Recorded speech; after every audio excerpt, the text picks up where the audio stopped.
Okay, 7-5. The title in here is actually wrong. It should be angles of elevation and depression. Okay. Students will be able to solve problems involving angles of elevation and angles of depression. All right. This is actually pretty simple stuff. We did a problem like this in the last notes, so it's nothing too new. Angles of elevation, the angle between the line of sight and the ground when the observer looks upwards. So if you look over here at this drawing, say you're standing right here by the cabin, here's the flat ground and here's the line of sight upwards, whatever you're looking at, right? So that would be the angle of elevation. It's basically an easy way to remember it. Angle of elevation is just elevated, right? It's going up. So it's the angle up. So let's go on to the next page. And what do you know? We got a problem involving angle of elevation. So let's read through this. It says the peak of Goose Bay Mountain is 400 meters higher than the end of a local airstrip. Okay, so here's the end of the local airstrip, and it's 400 meters higher. The peak rises above a point 2,225 meters from the end of the, that should say airstrip. Airstrip. Alright, so that's why we have this distance, 2,025. A plane takes off from the end of the runway in the direction of the mountain. So it's going to take off. Here it is, the end of the runway. It starts taking off at an angle that is kept constant, so it's going to take off at the same angle until the peak has been cleared. And if the pilot wants to clear the mountain by 50 meters, so he's going to go just 50 meters above the mountain, what should the angle of elevation be for the nearest tenth of a degree? So they're asking what should this angle be all the way to the second line. Okay, so we want to know this angle here to the whole second line. We're not concerned with this angle. That's not what we want. And what we want is just, sorry, I had a little glitch there. What we want is just the angle to this whole triangle. Okay, and we have this distance here. It's not 400, it's not 50, it's 450 altogether. And we have this distance here, it's 2025, and we want to know this angle.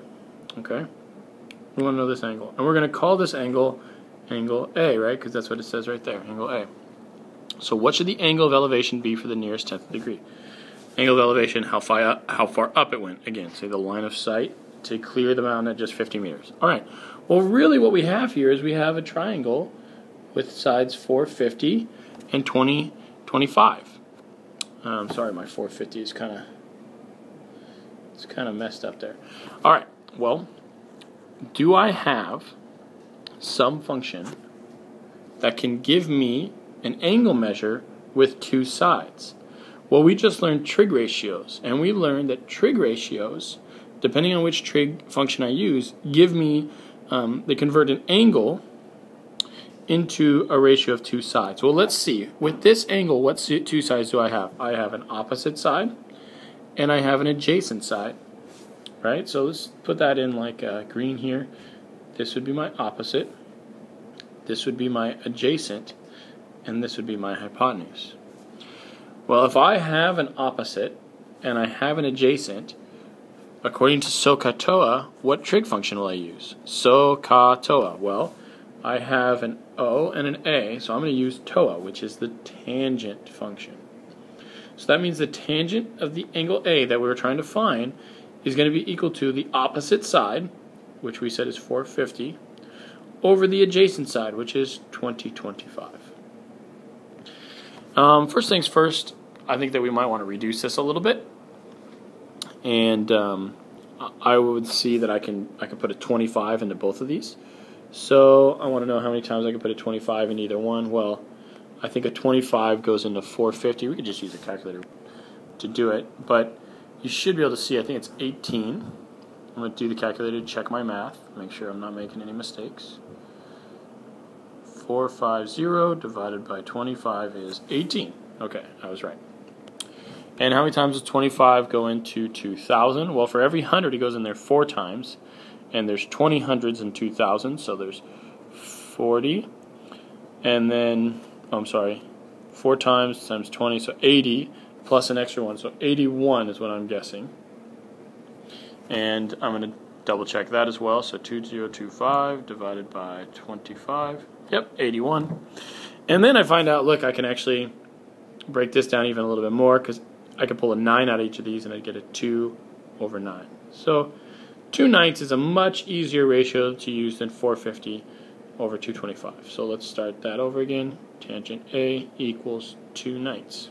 Now, if you remember, I told you that there was a way we can solve for A, but it uses the inverse functions. We have to take the inverse of both sides. So I'm going to take the inverse tangent of both of these sides. Alright, when I do that, these guys cancel out, and I'm left with just A equals the inverse tangent of 2/9. And that should be a little -1 there. And now, all we need to do is just plug this into our calculator and see what it gets back. So go ahead and try that, and I'm going to put up the number that you should get back. Okay, I got 12.5288, or so if we round to the nearest hundredth, it would be 12.53. And actually, sorry, I should have seen this here. They said round to the nearest tenth, so we really want it to be 12.5 degrees. So that's what we're aiming for, is 12.5 degrees. Alright, and that's our answer. We solved for angle A. And let's move on to angles of depression. An angle of depression is just the opposite of an angle of elevation. This is when you start somewhere up high and you're looking down low. So this is the angle between the line of sight when an object, I guess you could say an object or a person, but probably an object. I'm going to erase that and try and write that again. So the angle between a line between the line of sight and an object of sight, when an object looks downward and the line straight ahead.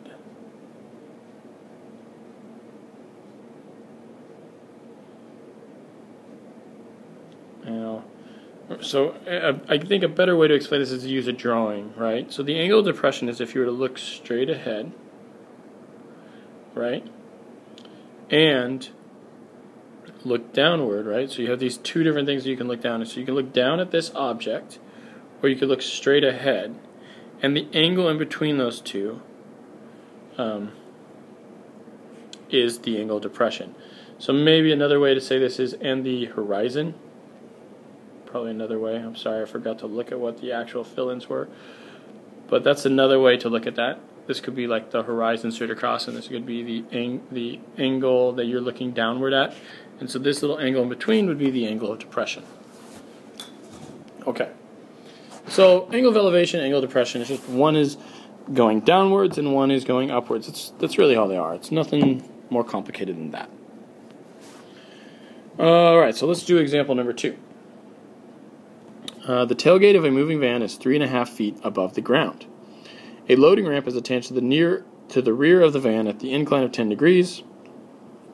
Find the length of the ramp to the nearest 10th foot.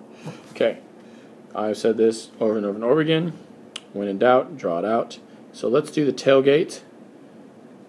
This is going to be my tailgate right here.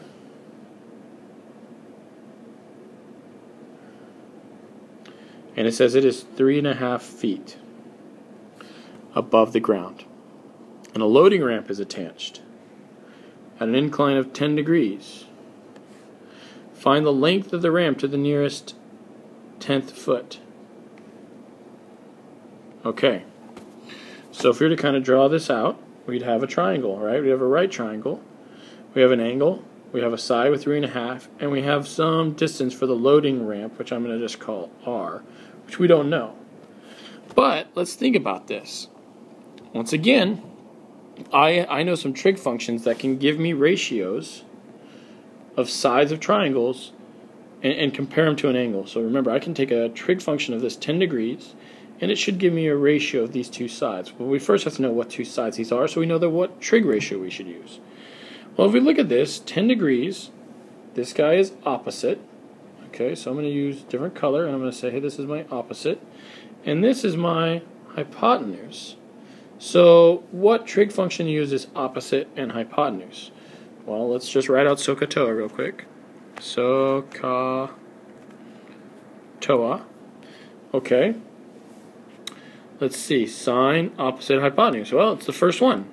This is adjacent hypotenuse, and this is opposite and adjacent. So sine is the one that we're going to want to use. So we're going to say the sine of 10 degrees is equal to the opposite, which is 3.5, over the hypotenuse, which we said is going to be r. Alright, a little bit tricky here because we're trying to solve for r, and r is on the bottom. So we're going to do a little bit of algebra.